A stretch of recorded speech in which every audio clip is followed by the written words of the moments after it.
படத்தை பத்தி அண்ணா அண்ணா அண்ணா நீங்க பேசுங்க.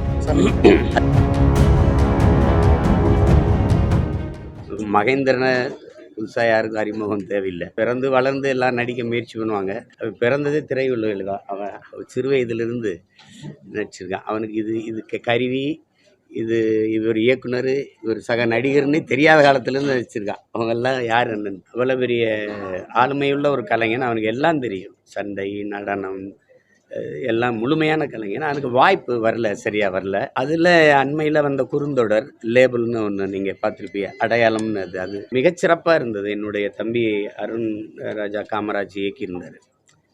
ஒவ்வொரு பகுதியும் பார்த்துட்டு நாங்கள் இரவெல்லாம் அந்த செய்திகளை பகிர்ந்து கொண்டோம். அவ்வளவு நிறைவான ஒரு குறுந்தொடர்.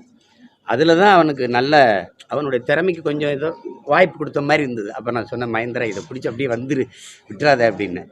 அதுக்கப்புறம் இந்த நவீன் சொன்ன கதையை நடிக்க போகிறேன்னா, கதை எப்படா அப்படின்னு. இல்லைன்னா நீங்கள் இந்த லேபிளில் இருந்து ஒரு படி இன்னொரு படி உயரத்துக்கு வர்ற மாதிரி இருக்கும், அதனால தான் நம்பி செய்கிறேன் அப்படின்னு. சரி, வாழ்த்துக்கள் செய்யணும். ஏன்னா அவனுடைய வளர்ச்சியிலையும் வெற்றியிலையும் எங்கள் எல்லாருக்கும் ஒரு பெரும் மகிழ்ச்சியும் ஒரு எதிர்பார்ப்பு இருக்குது. அதுக்கு தான்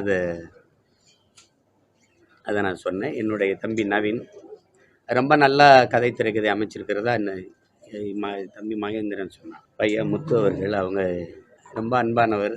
அவர் இந்த இளைஞர்களுக்கு வாய்ப்பு கொடுத்துருக்கிறது ரொம்ப பாராட்டுக்குரியது. ஏன்னா புதுமுக நடிகை, இயக்குனர், இந்த ரவிவர்மா ஒளிப்பதிவு, அபிஷேக் இசை, ஏன்னா புதியவர்களை நம்பி வாய்ப்பு தருவது தான் இப்போ ரொம்ப அரிதிலும் அரிதாக இருக்குது. ஆனால் எல்லாருமே ஒரு நாள் புதியவர்களுங்கிறத நம்ம வசதியாக மறந்துடுவோம். சொல்லும்போது பெரிய நடிகரை வச்சு எடுப்போம், அவரும் ஒரு நாள் அறிமுக நடிகர் தானுங்கிறத நம்ம வசதியாக மறந்துடுவோம். அதனால் நீங்கள் வேணால் பாருங்கள், ஒரு நாள் இன்னைக்கு உங்கள் முன்னாடி இருக்கிற இந்த கலைஞர்கள் மிகப்பெரிய திரைக்கலைஞர்களாக பெரு வெளிச்சத்தில் இருப்பார்கள். அதில் குறிப்பாக என்னுடைய தம்பி மகேந்திரன், என்னுடைய தம்பி நவீன் போன்றவர்கள்லாம் மிகப்பெரிய வெற்றி படைப்பாளிகளாக வருவார்கள். இந்த நிகழ்வில் என்னுடைய அருமை சகோதரர் சரண் அவர்கள், தம்பி அருண்ராஜா காமராஜ் இவர்களோட பங்கேற்கிற வாய்ப்பை பெற்றமைக்கு நான் பெரிதும் மகிழ்கிறேன். உள்ளன்பு நிறைந்து நான் வாழ்த்துகிறேன். இந்த படக்குழுவினர் மாபெரும் வெற்றியை தொடரும்.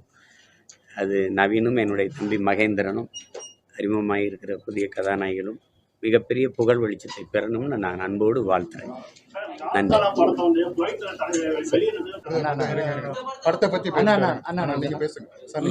அது வெளியில் வந்துடுவேன், அப்புறம் பேசுங்க. இதுதான் இன்னைக்கு செய்தி.